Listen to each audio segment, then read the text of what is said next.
লুকমান হাকিমের সাথে সাথে আল্লাহকে বলে, মালিক, এই জমিনে যদি কোনো কালো মানুষের তুমি নবী না বানাও, আল্লাহ আমার নবী বানানোর কোনো দরকার নাই নাই নাই, আমার নবী বানায়া নবুয়তির দরজায় ব্যাস যদি করার দরকার নাই। আল্লাহ আমার মতো বেডঙ্গা বেসাইজের মানুষকে নবী বানানোর কোনো দরকার নাই, আমি নবুয়তি নিতে চাই না, নবুয়তি আমার দরকার নাই। আল্লাহ ডাক দিয়া কয়, নবুয়তি যদি না নেস আরেকটা জিনিস তুই নিতে পারো। শ্রী লোকমান বলে, সেটা কি? বলে, সেটা হলো আমার গায়বী খাজানা থেকে তুই এলেম লো, এলেম। আল্লাহ গো, এলেম দিয়া লাভ হবে কি? আমি এলেম দিয়া কি করবো? আল্লাহ ডাক দিয়া কয়, লোকমান রে, আমার আসমানি এলেম দিয়া তোমার দুইটা লাভ হবে। একটা লাভ হবে, দুনিয়াতে আমার আল্লাহকে চিনতে পারবা, আর মৃত্যুর পরে তুমি যখন নাকি মৃত্যু হইবে তোমার আখিরাতে যাইবা, কবরের জগতে যাইবা, হিসাব কিতাবের পরে যখন জান্নাতে যাইবা, ওই জান্নাতে যাওয়ার পর আমার আসমানি ইলম দিয়া আমার জান্নাতের নেয়ামতগুলো খুঁজে খুঁজে বের করতে পারবা। নে আসমানি ইলম লুকমান হাকিম বলে, মালিক, যে আসমানি ইলম দিয়া তোমার চিনা যাইবে, আল্লাহ তোমার জান্নাতে যাওয়া যাইবে, ওই আসমানি ইলম আমারে দাও দাও।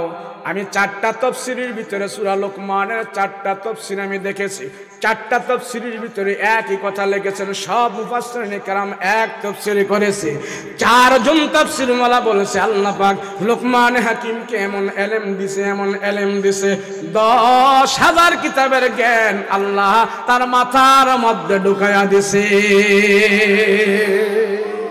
10,000 কিতাবের জ্ঞান আল্লাহ তার মাথায় ঢুকায়া বলে, লোকমান, এখন শুধু লোকমান নয়, তোর নামের আগে পরে আমি আল্লাহ হাকিম লাগাইয়া দিয়েছি। কেন? এই রাখালের দাম কেন বাড়লো? সে গুনাহ থেকে মুক্ত হয়েছে। কথা বলেন ঠিক কিনা? আজকে মুসলমান জাতির পৃথিবীতে দাম নাই। কথা বলেন ঠিক কিনা? মানুষ কুত্তারে যেমন পিটায়, সারা দুনিয়াতে মুসলমান আজ কাফের মুশরিকের হাতে কুত্তার মতো পিটানি খাইতেছে। কথা কও ঠিক কিনা? পিটা খাওয়ার কারণ হইল, এই পিটা খাওয়ার কারণ হইল মুসলমান জাতি চোখ ভালো না, জবান ভালো না, লজ্জাস্থান ভালো না। কথা বলো ঠিক কিনা? রাসূল পাক সাল্লাল্লাহু আলাইহি ওয়াসাল্লাম বলেন, আমার কোন উম্মত সে যদি এই 3টা অঙ্গ প্রত্যঙ্গ ভালো করে, পবিত্র রাখে, আমি রাসূল তার জন্য সুপারিশ করে তারে আমি জান্নাতের মেহমান বানিয়ে দেব। আর এই 3টা জিনিস দিয়ে সবচেয়ে বেশি আমরা গুনাহ করতেছি। কথা বলেন ঠিক কিনা? লোকমান হাকিম বলে, 3টা আদেশ সন্তানদেরকে দিয়েছে আর 3টা ওয়াজ নিজেরই করছে। মোট কয়টা ওয়াজ? জোরে বলেন, কয়টা? 1 নাম্বার আদেশ দিয়েছে কি সন্তানদেরকে? কথা কন, 1 নাম্বার আদেশ কি দিছে? এখন আপনারা আদেশ দেননি। আহা হুজুর, ফুলা পান্ডে আদেশ দিব কি? নিজেই তো পড়ি না। কথা কন ঠিক কিনা? ফুলা পান্ডে আদেশ দিব কি? নিজেই তো পড়ি না। নিজে যখন যে জিনিস না করবে, ফুলা পান্ডে কি সেটা বলা যাবে? কথা কয় না, বলা যাবে? আর আল্লাহ কয়, দেখ লোকমান হাকিম সে তার সন্তানদেরকে আদেশ দিয়েছে, আর এই কথাগুলো আমার আল্লাহর কাছে অনেক ভালো লেগেছে। আমি আল্লাহ লোকমানকে এত পছন্দ করেছি, এই আদেশগুলো দেওয়ার কারণে, সন্তানদেরকে আমলের উপরে ওঠার কারণে তার আদেশগুলো আমি আল্লাহ আমার ভাষায় কোরআনের মধ্যে আমি লিপিবদ্ধ করে ফেলে দিয়েছি। এটা কি দামি কথা না হইলে, কম দামি কথা হইলে আল্লাহ কোরআনে লেখছে? কথা বলেন, কথা বড় কথা। 1 নাম্বার বলছে নামাজ ছাড়বি না, সন্তানেরা নামাজ ছাড়বা না। কেন নামাজের আদেশটা এত বারবার কেন দে? আমরা যদি বলি যে ভাই একটু মসজিদে আহেন না, আল্লাহরে সেজদা দেন, মসজিদে আহেন, আল্লাহ নামাজ ফরজ করছে, নামাজটা যখন ঠিকঠাক হবে আপনার বাকি আমলও আখিরাতের ময়দানে আল্লাহর আদালতে ঠিকঠাক হবে। আসেন ভাই একটু মসজিদে আসেন, আল্লাহর সেজদা দেন। তাবলীগওয়ালারা বলে, সরমনাওয়ালারা বলে, বিভিন্ন হুজুরেরা বলে ভাই নামাজ পড়ো। কিছু কিছু আম পাবলিক আছে, দিন মজুর, শ্রমিক, রিক্সাওয়ালা, ঠেলাওয়ালা, ভ্যানওয়ালা, হেরা কয় হুজুর যান যান, আপনারাই যান, আপনারাই মসজিদে গিয়ে নামাজ পড়েন হুজুর, আমাকে অত নামাজের টাইম নাই হুজুর, আমরা গরিব মানুষ, হাতে হ্যান্ডল, পায়ে পেট্রোল, গায়ে গাম, নুন আনতে ফান্তা ফুরায়, আমরাও যদি আপনাকে মতো মসজিদে গিয়ে হইরা থাকি তো বউজি বলা খাইব ডাকি আছে না? না নাই? মসজিদে গিয়ে ফইরা থাকতে কইছি নাকি 5 ওয়াক্ত যাইতে কইছি? সারাদিন গিয়ে মসজিদে পড়ে থাকে কেউ? রিক্সাওয়ালা, শ্রমিক, ভ্যানওয়ালা হুজুর যান, হইছে হুজুর, আমগো কাম করতে করতে লেংটির পানি শুকায় না, আপনারা খালি নামাজের দাওয়াত দেন, আমরা গরিব মানুষ। আচ্ছা, হাসরের ময়দানে আল্লাহ কোন হিসাব আগে নিব? কয়না দি নাকি জামালপুরের রেন্দা অন্য হিসাব নিব? কোন হিসাব আগে নেবে? তো যখন নাকি আল্লাহ জিজ্ঞেস করবে হাসরের ময়দানে যে ঠিকঠাক মতো আমার সাজদা দিছুস নি, নামাজ পড়ছুস নি, তো ওই যে ঠেলাওয়ালা, ভ্যানওয়ালা, গরিব, শ্রমিক, হেরা কইব আল্লাহ আমরা তো নামাজ পড়ার সময় পাই না, আমরা তো গরিব মানুষ ছিলাম। হুজুরগুলোকে যে কথা বলছি আল্লাহর সাথেও একই কথা বলবে, কেন আর কি বলবে? উপায় নেই তো। মানে তারা দেখতে চাইতে, তারা তখন চেষ্টা করবে আল্লাহরে যদি গরিব ফিরিপ করে বুঝাইয়া ছুটতে পারি তাইলে তো আর কোনো অসুবিধা নাই। হুজুর করে যখন গরিব টরিব কইছি তখন তো হুজুর ছাইরা দিছে, কারণ আল্লাহরও তো এই কথা কইতে হইব। নবীজি সাহাবীদেরকে বয়ান করে শোনাইছেন আমার উম্মতের ভিতরে যারা গরিব বেনামাজি হবে এরা আল্লাহর কাছে এই কথাই বলবে, আল্লাহ আমরা গরিব ছিলাম, আল্লাহ আমরা গরিব, ভ্যানওয়ালা, রিক্সাওয়ালা, ঠেলাওয়ালা, গরিব মানুষ। তো আল্লাহ পাক বলবে এমন বেনামাজি কারা কারা? হাসরের ময়দানে আল্লাহ বলবে এমন বেনামাজি তোরা কারা কারা রে, তোরা নামাজ পড়তে পারস নাই আর আমার সাজদা দিতে পারস নাই, এমন গরিব কারা কারা? তো সাধারণত দিন মজুর, শ্রমিক যারা আছে এরা তো ওই নামাজ রোজা করে না কামের কারণে, আছে না যে হুজুর আমরা গরিব মানুষ, এমন দাবি করে না। দেখেন ঢাকা শহরে অনেক লোক রিক্সা চালায়, তো রিক্সা চালাইলে কিরে কিরস হুজুর গরিব মানুষ আমরা, তো গরিব মানুষ তোর হাতে দিয়ে এরম বড় মোবাইল দেখা যায়, দাম কত? 16,000। কত গরিব মানুষ 16,000 টাকার মোবাইল চালাস? হুজুর এটা তো কম দাম হয়, আমার বউদের চালায় 20,000 টাকার উপরে, এরপরও সে গরিব। এই গরিব যারা নামাজের বেলায় গরিব হয়ে যায়, মোবাইল চালানোর বেলা গরিব না, কথা কোন ঠিক কিনা? আল্লাহ আদালতে তারা বলবে আল্লাহ আমরা তো গরিব মানুষ। তো আল্লাহ কইব এমন গরিব কারা কারা? তোরা এক সাইড, সব বেনামাজি গরিব বান্দাগুলোরে আল্লাহ হাসরের ময়দানে এক সাইড করাইবে। তো সাইড করাইয়া আল্লাহ নবীদের ভিতর থেকে একজন গরিব নবীকে তাদের সামনে হাজির করবে। নবীদের ভিতরে যিনি গরিব উনি হলেন ঈসা আলাইহিস সালাতু ওয়াস সালাম। নাম কি? জোরে বলেন, জোরে বলেন নাম কি? ঈসা নবী দুনিয়াতে বেটার বাবুই ছিল না, 1 নম্বরের গরিব। তো বাপ যদি না থাকে তাহলে হ্যাঁ সম্পদের আর মালিক কই থেকে? তো দুনিয়াতে এক টুকরো ভিটে মাটার মালিক ছিল না, সে ঈসা নবী সবচেয়ে বেশি গরিব। তো ঈসা আলাইহিস সালাতু ওয়াস সালামকে আল্লাহ ডাক দিবে এরকম গরিব বেনামাজিদের মোকাবেলা, এই তাল হেনাই নাই সাব। আল্লাহ ঈসাকে ডাক দেবে, তাল হেনাই নাই সাব, ঈসা তুমি কোথায়? আসো, হাজির হও, হাজির হও। ঈসা পয়গম্বর হাজির হয়ে যাবে, লাব্বাইক আনা হাজির। এবার আল্লাহ বলবে পয়গম্বর ঈসা গো, আমার এই বান্দাগুলো আমার নাজ নেয়ামত খেয়েছে, আলো বাতাস ভোগ করেছে, দুনিয়ার সব সুবিধা তারা ভোগ করেছে, কিন্তু তারা সম্মানিত কপাল লাগায়া আমার কুদরতি কদমে তারা সেজদা দেয় নাই। এরা নাকি গরিব? ও পয়গম্বর ঈসা, দুনিয়ার জমিনে তোমার কি সম্পদ ছিল একটু শোনা দাও, তোমার সম্পদের বর্ণনা দাও, বায়োডাটা দাও। পয়গম্বর ঈসা সেদিন আল্লাহর আদালতে বলবেন, আল্লাহ দুনিয়ার জমিনে আমার তেমন কোনো সম্পদ ছিল না, বাড়ি গাড়ি ছিল না, অট্টালিকা বিল্ডিং আমার ছিল না। আল্লাহ গো গায়ে দেওয়ার জন্য আমার দুইটা চাদর ছিল। একটা চাদর আমি সারা শরীরে জড়ায়া রাখতাম, আর একটা চাদর আমি নিচে পড়তাম। এই দুইটা চাদর আমার ছিল। দিনের বেলা হলে একটা চাদর ভিজায়া গোসল করতাম, আর একটা চাদর আমার সারা শরীরে আমি গায়ে দিয়ে রাখতাম। রাতের বেলা হলে একটা চাদর আমি বিছাইতাম, আর একটা চাদর আমি গায়ে দিতাম। আল্লাহ এই দুইটা চাদর আমার ছিল, আর কোনো সম্বল ছিল না, কম্বল ছিল না, ল্যাপ তুষক ছিল না, খাট পালং আমার ছিল না, জাজিম ছিল না। আল্লাহ মাত্র দুইটা চাদর আমার ছিল, দুইটা চাদর আমার সম্পদ। আল্লাহ ডাক দিয়া বলবে, আর কে কে সম্পদ ছিল বলো। পয়গম্বর ঈসা আল্লাহর আদালতে ডাক দিয়া বলবেন, আল্লাহ আরে দৈর না বারবার সামন আমার ভি সাউন আমিয়া রাহমাতুল লিল আলামিন সবাইকে ডেকে বলেন, হাসরের ময়দানে পয়গম্বর ঈসা নবী কথা বলবে, আয় আল্লাহ। ঈসা পয়গম্বর বলেন, আল্লাহ দুনিয়াতে আমি কোনো অট্টালিকা বিল্ডিং এর মালিক ছিলাম না, মাত্র দুইটা চাদর আমার সম্বল ছিল গো আল্লাহ, দুইটা চাদর আমার ছিল, আর কোনো কিচ্ছু ছিল না। আল্লাহ তখন বলবে, পয়গম্বর ঈসারি আর কি কি সম্পদ ছিল বলো। ঈসা পয়গম্বর তখন আল্লাহকে বলবেন, আল্লাহ পানি খাওয়ার জন্য ছোট্ট একটা পেয়ালা ছিল আমার। আমি রাস্তা দিয়ে একদিন হাঁটতেছি, আমি পুকুরের মধ্যে তাকায় দেখতেছি গো আল্লাহ, একটা লোক হাতের কোষ করে করে চল্লু মেরে পানি খায়। আমি দেখে দেখে সিদ্ধান্ত নিলাম, হায় রে, হাতে কোষ করে করে তো পানি খাওয়া যায়, অতিরিক্ত পেয়ালা দিয়া তো পানি খাওয়ার কোনো দরকার নাই।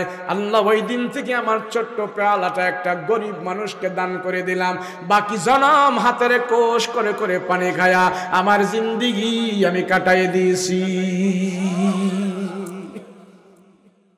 আল্লাহ পাক দেখে বললে, পয়গম্বর ঈসা আর কি সম্পদ ছিল বলো। পয়গম্বর ঈসা আল্লাহর কাছে বলবেন, আল্লাহ আমার ছোট্ট একটা বালিশ ছিল, মাত্র ছোট্ট একটা বালিশ, এটা আমার সাথে রাখতাম।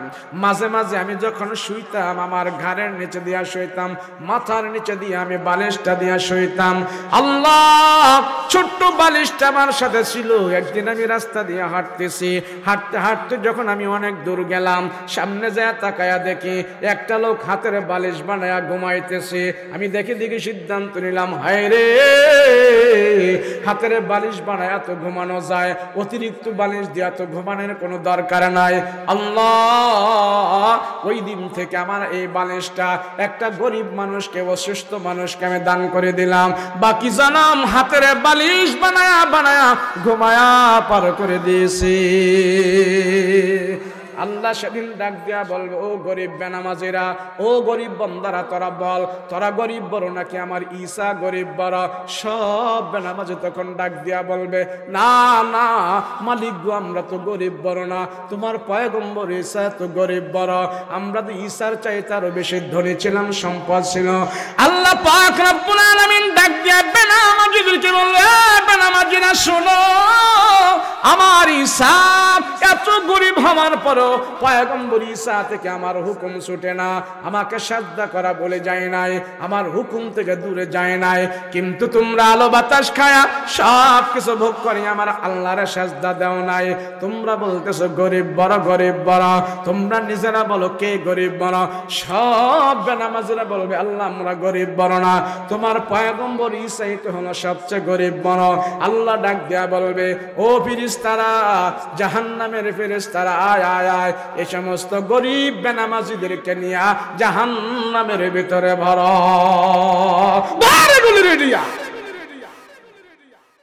মুসলমান ভাইয়েরা আমার,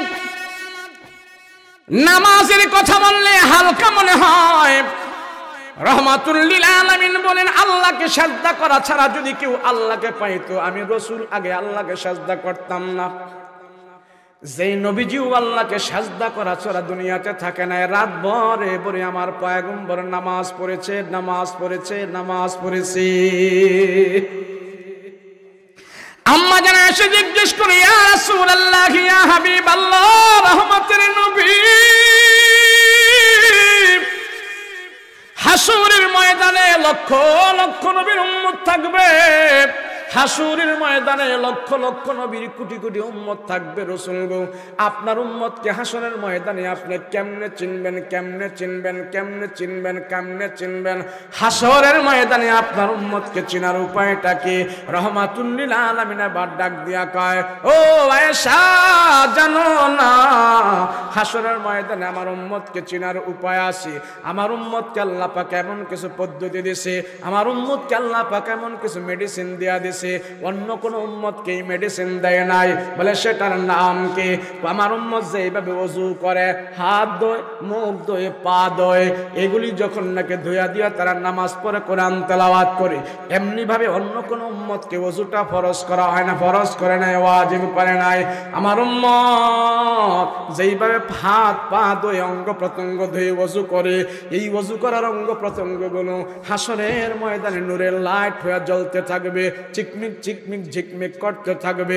আমি রাসূল দিকে দিকে চিনতে পারবো এটা আমার উম্মত। আমি তাদেরকে সুপারিশ করে করে জান্নাতে নিয়ে যাব। ওযু করলে লাভ না লস? ওযু করলে লাভ না লস? এই যে কিছুদিন পরে শীতের মাস আসতেছে, আর তো এক মাস পরে অনেক শীত নামবে, নামবে না? তখন ওযু করবেন না? পুরা শীতের মধ্যে চেনা যায় কোনটা অরিজিনাল মুসল্লি আর কোনটা রেডিমেড মুসল্লি। কথা কোন ঠিক না? ওযুর ভয়ে মসজিদে যায় না, আছে না? নাই? রেডিমেড মুসল্লি আর অরিজিনাল মুসল্লি শীতের দিনে চিনা যায়। কথা কোন ঠিক না? গরমের দিনে ও ফ্যানের নিচে যায় দাঁড়ায়, এসির নিচে যায় দাঁড়ায়, আর শীতের নিচে এই নামাজিরে কম্বলের নিচে পাওয়া যায়। কথা কোন ঠিক কিনা? ওযু করবেন তো ইনশাআল্লাহ? হ্যাঁ, কোন নাকি ওযু করবেন তো ইনশাআল্লাহ? রাসূল বলেন, গুররান মুহাজ্জালিন মিন আসারিল ওযু। হুজুর আপনি কোন ওযুর কথা? আমরা তো নামাজই পড়ি না, ওযু করব করতে কে? ওই আমাদের দেশে এক ইমাম সাহেব 40 বছর ইমামতি করছে। কয় বছর? কথা কয় না, কয় বছর? এই ইউটিউবাররা আমার এই কথাটা ইউটিউবে দিও না, পরে অনেকজনে বিশ্রাইবে, হুজুর এটা কোন হাদিসের থেকে কইছে? এটা হাদিস কোরআনের কথা না, এটা একটা বাস্তব ঘটনা। এক ইমাম সাহেব 40 বছর ওয়াজ করছে, আরে 40 বছর ইমামতি করছে।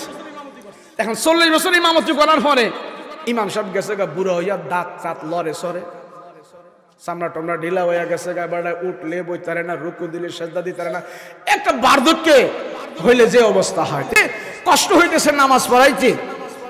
এখন মুসল্লিরা চিন্তা করলো যে আমাদের ইমাম সাহেব তো অনেক সার্ভিস আমাদেরকে দিছে, তো ইমাম সাহেবের এই লাস্ট জীবনে আমরা আর এখানে কষ্ট দিতে চাই না, এই এলাকা মহল্লা থেকে কিছু চাল ডাল উঠাইয়া, কিছু অগ্রিম টাকা টোকা দিয়া ইমাম সাহেবরে আমরা এখানে রিটায়ার্ড পার্সনে পাঠাইয়া দিই। তো যেই কথা সেই কাজ, ইমাম সাহেবের প্রতি মায়া হয়েছে। এখন বর্তমানে দেখেন না, অনেক ইমাম সাহেবের হুন্ডা দেয়, সাইকেল দেয়। এখন কিন্তু মাশাআল্লাহ ইমামদেরকে মহব্বত করা শিখছে মানুষ। কথা কোন ঠিক কিনা? তো এখন এই মুসল্লিরা চিন্তা করতেছে, ইমাম সাহেব হুজুর অনেক বুড়া মানুষ, আর কষ্ট দেওয়া যাবে না, চাল ডাল উড়াইয়া টাকা টোকা উড়াইয়া ইমাম সাহেবের রিটায়ার্ড পার্সনে পাঠাই দিছে। ইমাম সাহেব খুব খুশি। তো পুরান ইমাম সাহেব যখন চলে গেছে, মাঘ মায়া শীতের মধ্যে নতুন ইমাম সাহেব এসে জয়েন করছে। তো ইমাম সাহেব রাখছে নতুন ইমাম সাহেব। ইমাম সাহেব মাশাআল্লাহ দিলে নামাজ পড়াইতেছে, ফজর পড়ায়, জোহর পড়ায়, আসর পড়ায়। দেখতেছে কি ইমাম সাহেব, আল্লাহ এই একটা মহল্লার মধ্যে এতদিন আইলাম, এই মহল্লার মানুষগুলো এত ভালো রে খোদা, তারা ফজরের নামাজে যেই মুসল্লি, জোহরের নামাজে এই মুসল্লি, আসরের নামাজে একই মুসল্লি, মুসল্লির অভাব নাই। কি নাই? মুসল্লির অভাব নাই। আচ্ছা, আপনাকে মসজিদে কি ফজরের নামাজে আর জোহরের নামাজে একই মুসল্লি? কথা কয় না দি। মাগরিবের নামাজে আর ফজরের নামাজে একই মুসল্লি? ইমাম সাহেব দেখতেছে মাগরিবের নামাজে যেই মুসল্লি, ফজরের নামাজে সেই মুসল্লি, জোহরের নামাজে একই মুসল্লি। ইমাম সাহেবকে আল্লাহ বেতন হারা দিলে দিব, না দিলে না দিব। এই মহল্লার মানুষগুলো সবগুলো নামাজ পড়ে, এদেরকে নামাজ পড়ায় আমার কলিজারা ঠান্ডা লাগে। আল্লাহ আমার এইখানেই রাখো। ইমাম সাহেব নামাজ পড়ায় নামাজ পড়ায়, ইমাম সাহেব একদম লক্ষ্য করে দেখে, ব্যাপার কি, এরা তো নামাজ পড়ে ঠিক, কিন্তু মসজিদের টিও বলে দিয়ে এরা ওযু করে না। এখন ইমাম সাহেবের একটু সন্দেহ হয়েছে, তো আবার কয় না, এরা ফাঁকা মুসল্লি, এরা মনে হয় বাড়ির থেকে গরম পানি দিয়ে ওযু টুজু কইরা আহে, সন্দেহ করা যাইব না। ইমাম সাহেব সন্দেহ করে না। আবার কিছুদিন পরে দেখেন না, এরা যে ওযু করে না, এদের চেহারায় বোঝা যায়, এরা যে ঘুমের থেকে উইটা উইটা চোখ মলতে মলতে আইসা পড়ছে, এটা তাদের চেহারায় দেখা যাইতেছে। ইমাম সাহেবের 100% শিওর হয়ে গেল যে না, আসলে এরা মসজিদেও ওযু করে না, বাড়িতেও ওযু করে না। এখন ইমাম সাহেব, আল্লাহ, এগুলা যদি ওযু ছাড়া নামাজ পড়ে তো সোয়াবের জায়গা তো খালি গুনাহ না হইব। এখন ইমাম সাহেব সাহস কইরা জিগাইতেছে, ব্যাপার কি? তো কারে জিগাইব? নতুন বেটা আইছে মসজিদে, জিগাইব কারে? কজাক মুতাওয়াল্লি সাহেব বুড়া মানুষ আছে মসজিদে, জায়গা জায়গা দিছে, উনারই জিগাই। তো মুতাওয়াল্লি সাহেব ছিল বুড়া মানুষ, তো ইমাম সাহেব জিগাইছে, মুতাওয়াল্লি সাহেব, আপনারা যদি মসজিদের কলে একদিন ওযু করেন না, কি বাড়ির থেকে কি গরম পানি দিয়ে ওযু করে আহেন? বুড়া মানুষ তো যখন নাকি ওযুর কথা কইছে, শীতের দিনে ইমাম সাহেবরা এমন ধমক দিছে, আমগো পুরান ইমাম সাহেব 40 বছর থেকে গেছে, শীতের দিনে আম করে একদিন ওযুর কথা কইছেন, আমি আইয়াই ওযু শুরু করছি। শীতের দিনে একদিন আমগো ওযুর কথা কয় নাই, আর আইয়া ওযু করা শুরু করছে। নতুন ইমাম সাহেব আল্লাহ এটা কইলোটা কি? আয় হায় খোদা রে, ওযু ছাড়া যদি সাজদা দেয় তাহলে কবিরা গুনাহ, কবিরা গুনাহ। আয় হায়, নামাজের জায়গা তো সে জাহান্নামী কাম করে ফেলতেছে। আপনাকে পুরান ইমাম সাহেব কি কইছে আপনাকে ওযু লাগবো না? হ্যাঁ কইছে আমগরে। এখন নতুন ইমাম সাহেব দৌড়ে পুরান ইমাম সাহেবের বাইরে গেছে, যাই আসসালামু আলাইকুম। ইমাম সাহেব, হুজুর বাড়িতে আছেন? বলে হ্যাঁ আছি। কে? আমি আপনার পুরান মসজিদের নতুন ইমাম সাহেব। ও ভাই আসেন আসেন, বন। না বইতাম না, যে কাম কইরাইছেন আপনি। না কি হয়েছে, বসেন। আপনি যে 41 বছর ইমামতির সার্ভিস দিচ্ছেন, আর সে এলাকায় নাকি আপনি বইলাইছেন শীতের দিনে নাকি ওযু ছাড়াই নামাজ পড়ার কথা। আপনার মুসল্লি দিয়ে একটাই ওযু করে না, ব্যাপার কি? ইমাম সাহেব, আপনি কেমনে ওযুর কথা না কইরাইলেন? এটা কি আপনি এই ফতোয়াটা কি আপনি দিছেন? পুরান ইমাম সাহেবকে, হ বাইরে আমি এই ফতোয়া দিছি, এদেরকে আমি বলছি শীতের দিনে তবে ওযু লাগতো না, তোরা মসজিদে আস। কোরআন হাদিস বিরোধী এই ফতোয়াটা আপনি কেমনে দিলেন ইমাম সাহেব মানুষ হইয়া? বাইরে আমি বিপদ হইরা দিছি। বিপদটা কি? কহে শীতের দিনে প্রচন্ড শীত যখন নামে, এটি একটাও মসজিদে আহে না। এই গুরুস্থানের পাশে হইল মসজিদ। আমি ফজরের নামাজ পড়তে যখন উঠি, কবরস্থান দেখলে আমার ভয় লাগে। একা একা আজান দেই, একা একা একামত দেই, দরজা জানালা খুলি, ওই বাথরুমও যাই, কি একটা অবস্থা রে ভাই। কয়দিন এমনি উড়া যায়, খুব ভয়ে ভয়ে উঠি, বাজ একদিন নামাজ না হইলে ওই শুয়ে থাকি। এইভাবে কয়দিন চলা যায় রে ভাই। এর জন্য আমি এদেরকে বলছি, তোরা ফজরের নামাজে আয়, জোহরের নামাজে আয়, তোকে ওযু করা লাগবো না, মসজিদে আয়। যখন আমি এদেরকে ডিসকাউন্ট দিয়া দিলাম, মাশাআল্লাহ দিলে এডি মসজিদে আহে, হেদের নামাজ হোক আর না হোক আমারটা তো পড়তে পারছিস। এই কথা বলার পরে ভাই আপনি এটা কেমনে দিলেন? আল্লাহ বেরাজ, আমি বেউ ভাই দিছি ভাই, এখানে মসজিদে আমি আনছি, এবার তুই বুঝাইয়া সমঝাইয়া তাদেরকে ওযু বানাইয়া শিখাইয়া আল্লাহ। বলেন, যে মুসল্লি, যেই নামাজি, যেই মুমিন, যেই মুত্তাকি, যেই পরহেজগার, যেই মুসলমান ওযুর ভয়ে ঘর থেকে উঠে আল্লাহকে মসজিদে এসে সাজদা দিতে পারে না, যে ইমাম তোমাকে ঘর থেকে মসজিদে আনে না, সেই ইমাম তোমাকে জান্নাত পর্যন্ত নিতে পারে না। কথা বলেন ঠিক কিনা? তোমার ইমান তোমারে মসজিদে আনে না, তোমার ইমাম তোমারে ঘুষ থেকে বাঁচায় না, তোমার ইমাম তোমাকে সুদ থেকে বাঁচায় না, তোমার ইমাম তোমাকে হারাম থেকে বাঁচায় না, এই ইমাম তোমাকে জান্নাতে নেবে না, এই ইমাম জাহান্নাম থেকেও তোমাকে বাঁচাইবে না। কথা বলেন ঠিক কিনা? নামাজ পড়বেন তো ইনশাআল্লাহ? কি ঘরে না, বাইরে না, মসজিদে, জামাতে না, একা একা? আহা, জামাতে পড়েন, জামাতে। রসুলের কাছে চোখ নাই বেড়ার অন্ধ সাহাবী আয়েশা কয়, ইয়া রাসূলুল্লাহ, রসুল গো, নবী গো, আমি যে দুই চোখে কোনো রোড ঘাট কিচ্ছু দেখি না, আমিও কি ইমামের পিছনে এসে জামাত পড়বো? এখন রসুল বলে, হ্যাঁ, তোমার বাড়ি থেকে যদি আজানের আওয়াজ শোনা যায় তাইলে তুমি মসজিদে এসেই জামাতের সাথে নামাজ আদায় করতে হবে। রসুল সাল্লাল্লাহু আলাইহি সাল্লাম এই কথা বলার পর অন্ধ সাহাবী আর কোনো কথা কয় নাই, সোজা বাড়িতে চলে গেছে।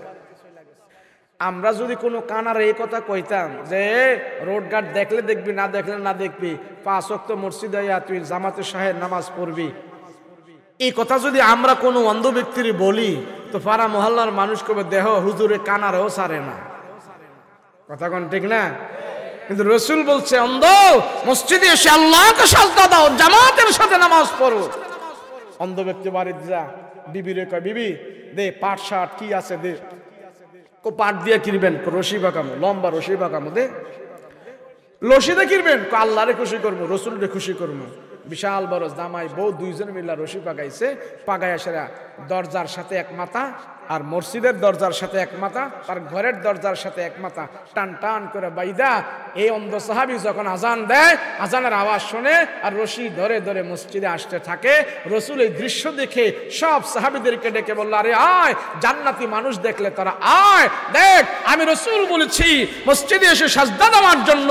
সে রশি ধরে ধরে এসে আল্লাহর সাজদা দেয়। আমি রসুল বলতেছি সে মসজিদে আসে না, সে জান্নাতের ভিতরে ঢুকে যাইতেছে। নামাজ, এইভাবে নামাজ। সেজন্য লোকমান হাকিম তার সন্তানদেরকে নামাজের আদেশ দিয়েছে। নামাজের আদেশ দিব তো ইনশাআল্লাহ। আরো 2টা আদেশ দিয়েছিল, আল্লাহর সাথে শিরিক করবা না, পিতামাতার সাথে বেয়াদবি করবা না। কথা বলেন ঠিক কিনা? আমরা করবো তো ইনশাআল্লাহ। সন্তানদেরকে আদেশ দিব তো ইনশাআল্লাহ। বসেন, 5 মিনিট বসেন, দোয়া করব। একটা লোক উঠবেন না, বসুন। উঠবেন কেডা কেডা? হাত উঠান। উঠবেন না তো? আমার সাথে দোয়া করবেন কে কে? হাত উঠান। নারে তাকবীর, নারে তাকবীর, লিল্লাহি তাকবীর। তামাম। এখন আমারে কইছে কালেকশন করার লাগা। ওই যে উঠতেছে, ওই যে উঠতেছে। যে উঠবো হেরে দইরা 500 টাকা রাখবেন। এখন যে উঠবো 5 মিনিট, যে উঠবো 500 রাখবেন, দইরা উঠা যাবে না। কর্তৃপক্ষ বলছে, সেজন্য আমি আপনাদের কাছে চাচ্ছি এই কালেকশনটা কিসের জন্য? একজনও নাই, একজন বাকি নাই। নগদ 500 দেন, ভালোই তো। নগদ 500 হলে তো ভালোই। কে রে ব্যক্তিটা? লেখান না, আলহামদুলিল্লাহ লেখান। বলুন মাশাআল্লাহ, মাশাআল্লাহ, আলহামদুলিল্লাহ, আলহামদুলিল্লাহ বলেন। এই হয়েছে কি? এই হুজুর তাড়াতাড়ি করেন, সবাই বসে রয়েছে, তাড়াতাড়ি করেন।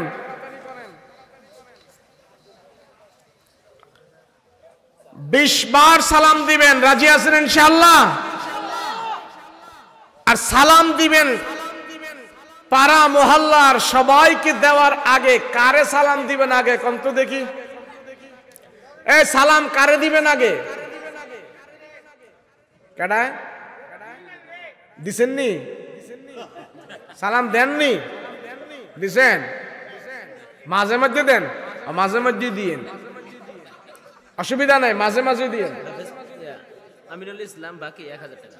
হাফেজ আমিরুল ইসলাম বাকি 1000 টাকা। আল্লাহ কবুল মঞ্জুর করেন, বলেন আমিন। আর শুনেন, যারা কোনোদিন বউরে সালাম দেন নাই, আজকে রাত্রে বাড়ির যাইতে যেতে কমপক্ষে 1টা বাজবো, এই 1টা বাজে যায় কিন্তু সালাম দিয়েন না। এখন ঘরের দরজার মধ্যে দাঁড়ায় যদি রাতকে 1টা বাজে কোন আসসালামু আলাইকুম বিবি সাহেব দরজা খোলেন, এই বেডিয়ে ডরে ফজর পর্যন্ত দরজা খুলতো না। খুলবো? আপনি সারা জীবন কোনোদিন সালাম দেন নাই, আজকে রাত্রে যদি 1টা বাজে সালাম দেন তবে আমার জামাইরে ভূতে ধরছে। ও আজকে আওয়ার টাইমে মনে হয় ভূতে ধরছে। ওই মহিলা খুলবে না। কেন? আপনি তো আগে দিয়া তারে অভ্যাস করার নাই। কথা কোন ঠিক কিনা? যেই নারী আর পুরুষ সালাম দিবে, নারী তার স্বামীকে সালাম দিবে, স্বামী তার স্ত্রীকে সালাম দিবে, আল্লাহ সেখানে রহমত ঢেলে দিবে। সুবহানাল্লাহ বলেন। অশান্তি দূর করে দিবে, আল্লাহ ফ্যামিলির ভিতরে বরকত দান করে দিবে। রাসূল পাক সাল্লাল্লাহু আলাইহি ওয়াসাল্লাম বলেন, যতবার রাসূল বলেন যতবার জিবরাইল আমিন আমার কাছে আগমন করেছে ততবার জিবরাইল আমাকে একটা কথা বলেছেন, রাসূল আপনি মেসওয়াক করেন, আপনি মেসওয়াক করেন, মেসওয়াক করেন। রাসূল পাক সাল্লাল্লাহু আলাইহি সাল্লাম মেসওয়াক করাটা এত গুরুত্ব দিতেন। রাসূল বলে যারা মেসওয়াক করবে আল্লাহ তাদেরকে 70টা ফায়দা দিবে। শেষ ফায়দাটা, শেষ গুণটা হলো মরার সময় সে কালেমা পড়তে পড়তে দুনিয়া থেকে বিদায় হয়ে যাবে। অথচ একজন লোক আমরা মেসওয়াক করি না, কথা কোন ঠিক না? করি না। ব্রাশ করি, কালিদা মাজি, সাইদা মাঝে, বালুদা মাঝে, ফোরা কভার লাইভ, মেসওয়াক করে না। অথচ রাসূল বলেন, দেখবেন আরব দেশে যারা গেছেন তারা দেখবেন আরবিরা এইখানে পকেটের মধ্যে মেসওয়াক নিয়ে রাখে, নামাজে দাঁড়াইছে দুইটা ঘষা দিয়া আবার মেসওয়াকটা পকেটে নিয়ে এরপরে আবার তারা নামাজ পড়তেছে। এদেরটাও ঠিক। আমরা ওযুর আগে মেসওয়াক করি, আর এরা নামাজে দাঁড়ায় মেসওয়াক করে, নিয়ত বাঁধার আগে মেসওয়াক করে, যে কোনো সময় মেসওয়াক করে। এদেরটাও ঠিক। মেসওয়াক করাটা অনেক বড় আমল। নবীজির ইন্তেকালের সময় আম্মা জান আয়েশা রাদিয়াল্লাহু আনহার উরুর উপরে আমার নবীজির সের মুবারক, এমন সময় আবু বকর রাদিয়াল্লাহু আনহু হাজির হইলেন। তা আবু বকর যখন আসছে, আল্লাহ রাসূল চোখগুলো মেলায় খুলতে পারে না, একটু একটু করে দেখছেন। আম্মা জান আয়েশা বলেন, ইয়া রাসূলুল্লাহ আমার আব্বা আসছে, আবু বকর আসছে। রাসূল এইভাবে যখন একটু চোখ মেলে তাকাইলেন তো দেখলেন আবু বকরের পকেটের ভিতরে মেসওয়াক। তো রাসূল হাত দিয়ে ইশারা করতেছে, হাজা মিসওয়াক, হাজা মিসওয়াক, হাজা মিসওয়াক। তো আম্মা জান আয়েশা বাবার পকেট থেকে মেসওয়াকটা এনে উল্টা পৃষ্ঠে কামড়ায়া চিবায়া চিবায়া নরম করে আমার রাসূল পাক সাল্লাল্লাহু আলাইহি ওয়াসাল্লাম দুনিয়া থেকে বিদায় হওয়ার আগে আম্মা জান আয়েশা নবীজির মুখের মধ্যে এইভাবে মেসওয়াক করে দিয়েছেন। রাসূলের শেষ ইচ্ছা পূরণ হয়েছে। আল্লাহর আদেশ, জিবরাইল যে আদেশ করেছে প্রতিদিন এসে জিবরাইল বলতো, ইয়া রাসূলুল্লাহ আপনি মেসওয়াক করবেন। রাসূল ইন্তেকালের আগে মেসওয়াক করে দুনিয়া থেকে বিদায় হয়েছে। কিন্তু আজকে আমরা মুমিন, হাজি গাজী নামাজি, মেসওয়াক নাই। বিড়ি খাইয়া কলজাটা কালা করে লাইছে, মেসওয়াক করে না। আসে না? নাই পাগড়ে। এখন যদি মারা যান আপনি, আরে আপনি যদি এখন মারা যান, আপনার পকেটে যদি তসবিহ, টুপি, মেসওয়াক, আতর এগুলি থাকে, এই অবস্থায় যদি আপনি মারা যান, ফেরেশতারা চেক কইরা আতর, মেসওয়াক, পাঞ্জাবি, টুপি এগুলি পাইবে। এগুলি পাই আল্লাহর কাছে হাজির করবে, আল্লাহ আপনার বান্দার পকেটে আপনার রাসূলের সুন্নাত পাওয়া গিয়েছে, আল্লাহ পাক এই সুন্নতের খাতিরে আমাকে আপনাকে মাফ করে দিবে।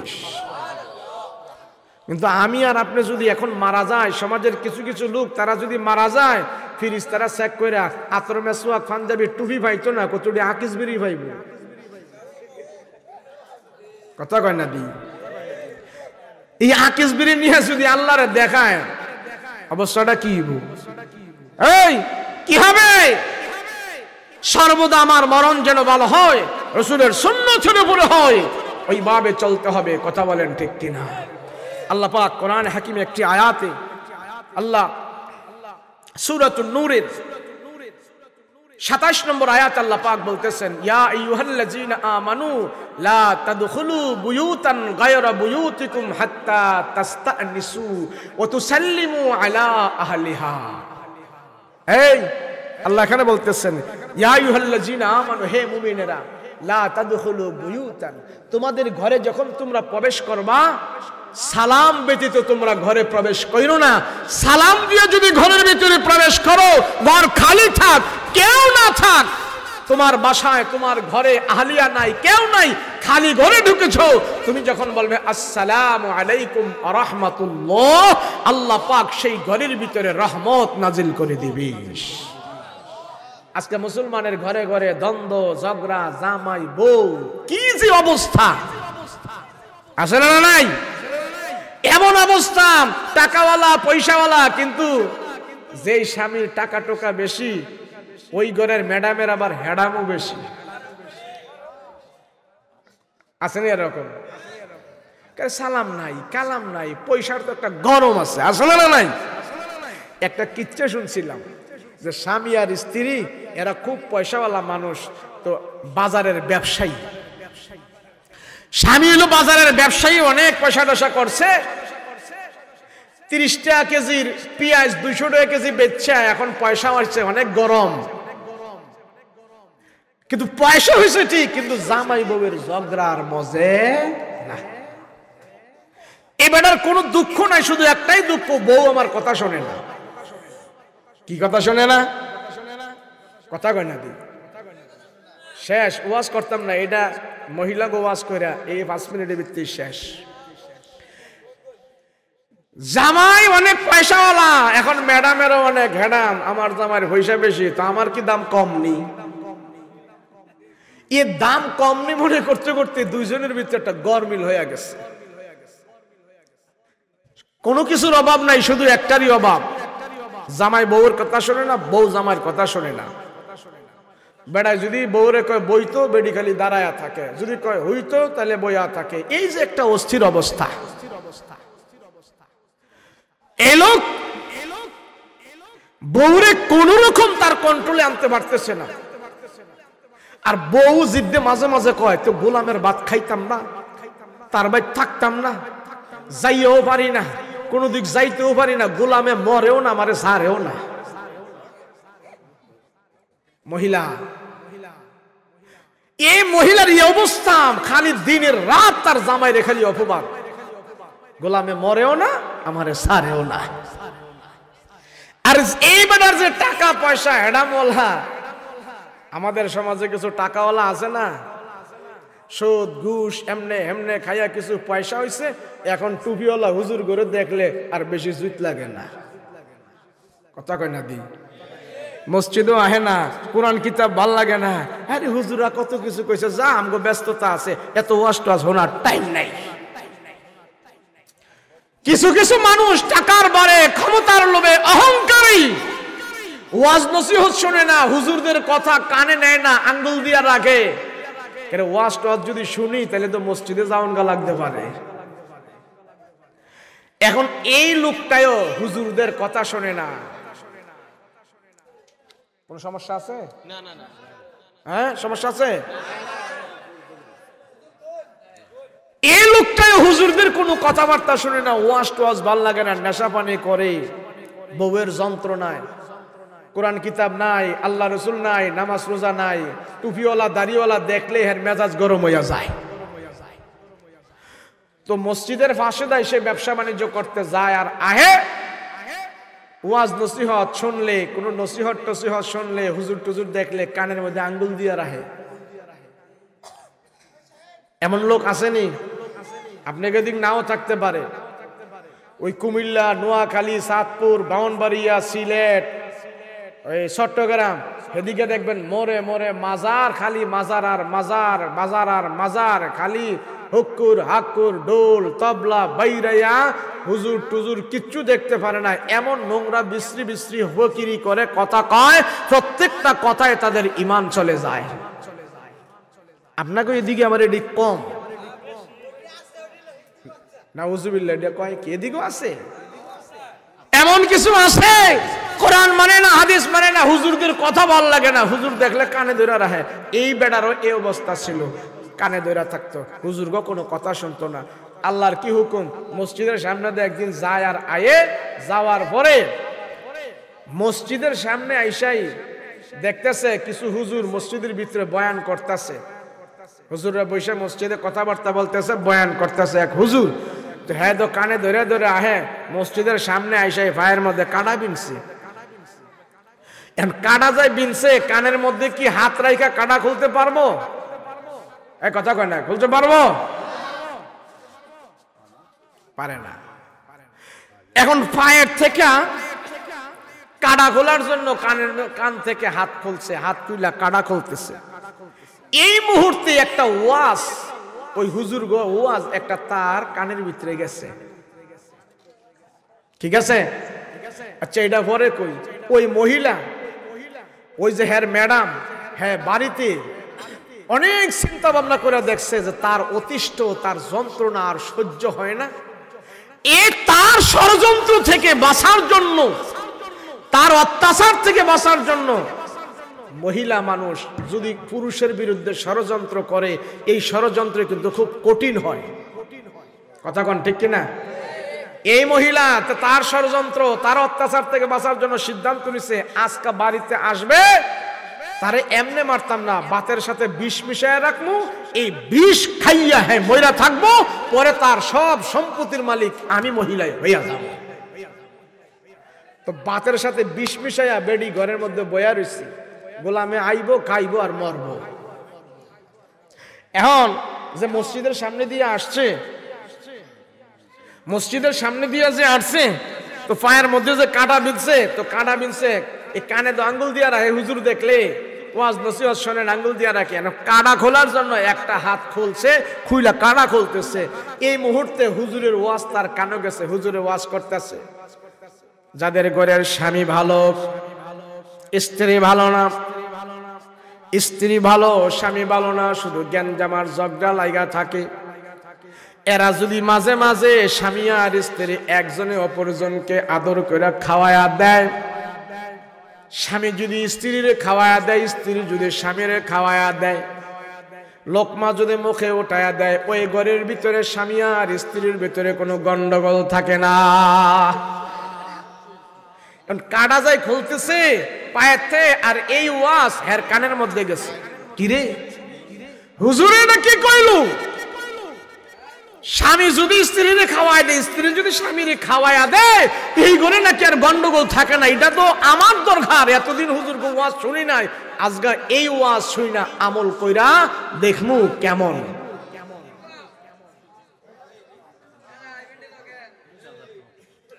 তোর কি আহল নাই রে কোনো?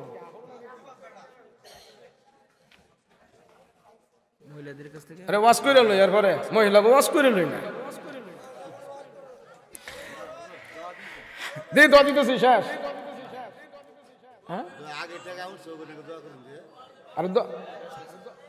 আরে আমার আপনাদের তো বেশি তাড়াহুড়া, আমার আমি চলে যাচ্ছি, কোথায় একটা ধরছি আমি 2 মিনিট শেষ করে দিই। আহারে আল্লাহু আকবার।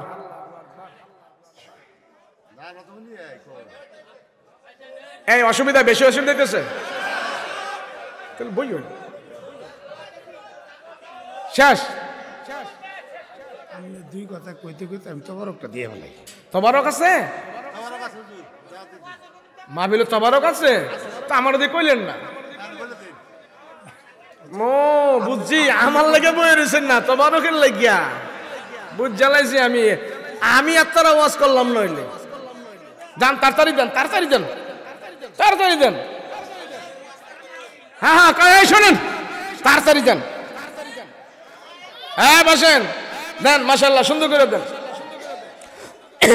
এখন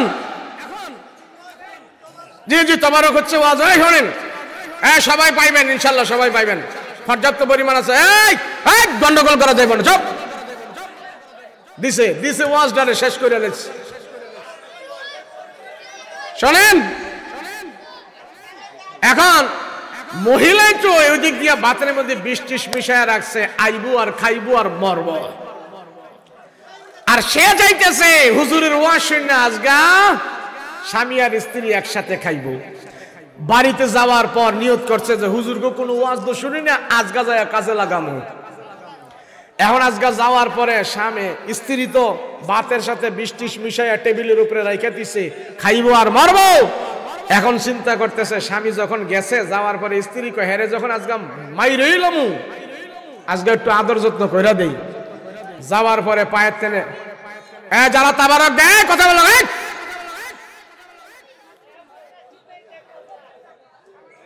কোনো কথা হবে না, তাবারক দেন। এখন স্ত্রীর কথারে তো মাইরেই ফেলমু, যে আজকে একটু আদর যত্ন কইরা দেই। যাওয়ার পরে পায়ের টেনে জুতা খুলতেছে, এই নেন পানি রাখা আছে, একটু হাত পাও ধুন, গোসল করেন, ফ্রেশ হন। স্বামী মনে করতেছে ব্যাপার কি, হুজুরের দোয়া কি কামে লেগেছে কেন নাকি? এতদিন যেমন ছিলাম আজকাদি কেমন ছিল। এখন সব ফ্রেশ ট্রেশ হয়ে আসার পরে স্বামী কয় এই যে আপনার জন্য খানা রাখা আছে, আপনি খেয়ে ফেলেন। স্ত্রী কয় এই যে খানা খেয়ে ফেলেন, আপনার জন্য খানা সুন্দর মতো রেখে দিয়েছি, খেয়ে ফেলেন। স্বামী কয় স্ত্রী শোন, তোরে বহুত জ্বালা যন্ত্রণা করেছি, আজকে আমি নিয়ত করছি তুই আর আমি একসাথে খানা খামু, আমি একা খামু না। বউ কয় আরে গোলামে কয় কি, আজগাই ষড়যন্ত্র যেটা করলাম হেদি আমারে খাওয়াইতে চায়, খাইলে তো আমি আগে মরুম। কয় না আমি খাইতাম না, আমি খেয়ে ফেলছি আগে, ওই আপনি খান। কয় না আমি খামো না, তোমার নিয়া খামো। কারণ না আমি খেয়ে ফেলছি। কয় বিবি শোন, এতদিন তোরে অনেক কিছু কইছি না কইছি, আজগা তোরে মুখে আমি খানা দিতে চাই, তুই খা। স্ত্রীকে আল্লাহ কয় কি, এর আগে তো আমি মরমু। আরে আমি খাইতাম না, আপনি খান। তুই যা কোসার না কোস, তরে ছাড়া আমি খাইতাম না। এরপরে স্ত্রী কয় আচ্ছা আমারে খাওয়ার আপনার, এই যে আমারে খাওয়াইবেন আপনি, কারণটা কি কোন তো দেখি। কোনদিন এমন কর নাই? হুজুরে ওয়াজ করছে রসুলের নাকি সুন্নত, স্বামী আর স্ত্রী একজনে অপরজনকে খাওয়াই দিলে এগুর ভিতরে নাকি কোনো গরমিল থাকে না, মহব্বত বাড়ে। আমি চাইতেছি তোর সাথে যেন আমার মহব্বত এতদিন ভালো ছিল না, এখন যেন আরো বাড়ে, সেই জন্য তোরে আমি খাওয়াই দিতে চাই। বলে তাই? বলে সত্য কথা? বলে হ্যাঁ। বলে আপনি যখন সত্য কথা বলছেন আমিও সত্য কথা বলি, এতদিন তো আপনারা দেখতে পারি নাই, আমি আপনারে মেরে ফেলার জন্য ভাতের সাথে বিষ মিশায় রাখছিলাম। রসুলের একটা সুন্নত আজকে আপনি আমি মানার কারণে জীবনে রক্ষা পেয়ে গেলাম। আপনি খাইলে আপনিও মরতেন, আমি খাইলে আমিও মরতাম। হুজুরের এক ওয়াজের বিনিময় আপনিও প্রাণে বেঁচে গেছেন, আমিও প্রাণে বেঁচে গেছি। আজকে থেকে ওয়াদা দিচ্ছি আমরা আর কোনদিন শরীয়তের বাইরে চলবো না, আল্লাহর রসুলের সুন্নত মেনে চলে আমরা জিন্দেগি যাপন করতে চাই। করবেন তো ইনশাআল্লাহ? আল্লাহ আমাদের কবুল করেন, বলেন আমিন।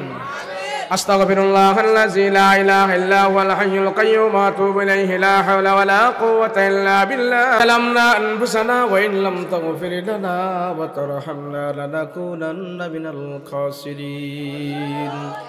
রাব্বিরহামহুমা কামা রাব্বায়ানি সগীরা।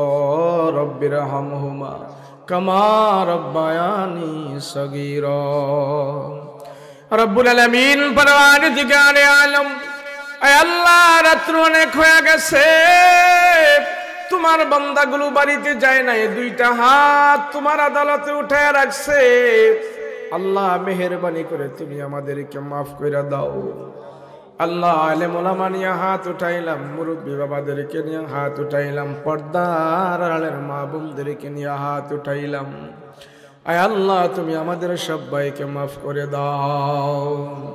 আয় আল্লাহ রাত্র যত গভীর হয় দুনিয়ার সব মানুষেরা ঘুমায়া যায়, পশু পাখি পর্যন্ত ঘুমায়া গেছি, সাপ বিচ্ছুগুলো গর্তের ভিতরে চলে গেছি। আয় আল্লাহ মানুষের দরজা জানালা বাসা বাড়ি গেট বন্ধ হয়ে গেছে, অফিস আদালত মন্ত্রণালয় বন্ধ হয়ে গেছে, কিন্তু তোমার রহমতের দরজা বন্ধ হয় নাই। আল্লাহ তোমার রহমতের দরজা খোলা আছে, আমাদের জিন্দেগির সব গুনাহ খাতা মাফ কইরা দাও। আল্লাহ তাআলা তাকায় দেখো, কার মা নাই, কার বাবা নাই, কার ভাই নাই, কার বোন নাই রে আল্লাহ। বাবা হারায়া মা হারায়া সন্তানেরা হাত উঠাইছি, আল্লাহ সন্তানের দোয়া তুমি খালি ফেরত দিও না। আয় আল্লাহ এমন সন্তান এখানে আছে তার নিজের হাত দিয়া মা বাবারে কবরের ভিতরে রাখছে, যে হাতগুলো মাহফিলে উঠাইলো এই হাত দিয়া তার বাবার লাশ কবরের ভিতরে রাখছে রে আল্লাহ। সন্তানেরা যে হাত উঠায় তোমার দরবারে দোয়া করে, এ হাত দিয়া বাবার জন্য কবর করছি, এ হাত দিয়া বাবারে কাপড়ের কাপড় পরায়া দিছে। আল্লাহ যে হাত দিয়া বাবার লাশটা কবরে নামাইছি, এই হাত আজকের মাহফিলে তোমার আদালতে উঠাইয়া বাবার জন্য দোয়া চায়, ক্ষমা চায়। আল্লাহ সন্তানের দোয়া তুমি কবুল করে নাও, মা বাবার কবরের ভিতরে তুমি আযাব দিও না গো আল্লাহ, মা বাবার কবরের ভিতরে তুমি কষ্ট দিও না। মাহফিলে যারা দিয়েছি, টাকা দিয়ে, শ্রম দিয়ে, বুদ্ধি দিয়ে, পরামর্শ দিয়ে, যে যেইভাবে এই জান্নাতের বাগানের সহযোগিতা করেছে আল্লাহ তুমি কবুল মঞ্জুর করে নাও। আল্লাহ এই মাহফিল তুমি কবুল করে নাও। আল্লাহ অত্র এলাকার ভিতরে যত মুর্দারা কবরের ভিতরে শায়িত আছি, প্রত্যেকের কবরের ভিতরে আল্লাহ মাহফিলের হাদিয়া পৌঁছায়া দাও। আল্লাহ প্রতি বছর যেন তারা সুন্দরভাবে মাহফিল করতে পারে সেই ব্যবস্থা করে দাও। আল্লাহ আমরাও দুনিয়ার জমিন ছেড়ে একদিন কবরে চলে যাব, আমাদের সামনে আজরাইল হাজির হবে।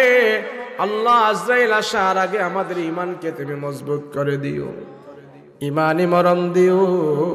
আল্লাহ কোরআন তেলাওয়াত অবস্থায় আমাদের মরণ দিও, নামাজরত অবস্থায় মরণ দিও, শুক্রবারে মরণ দিও, রোজা অবস্থায় মরণ দিও, শহীদি মরণ আমাদেরকে দান করিও।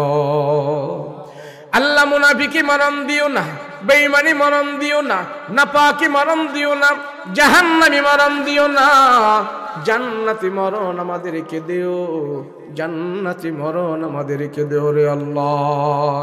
আল্লাহ হালাল রুজি খাবার তৌফিক দান করে দিও, হারাম থেকে আমাদেরকে বাঁচাইয়া দিও, হারাম থেকে আমাদেরকে বাঁচাইয়া দিও আল্লাহ।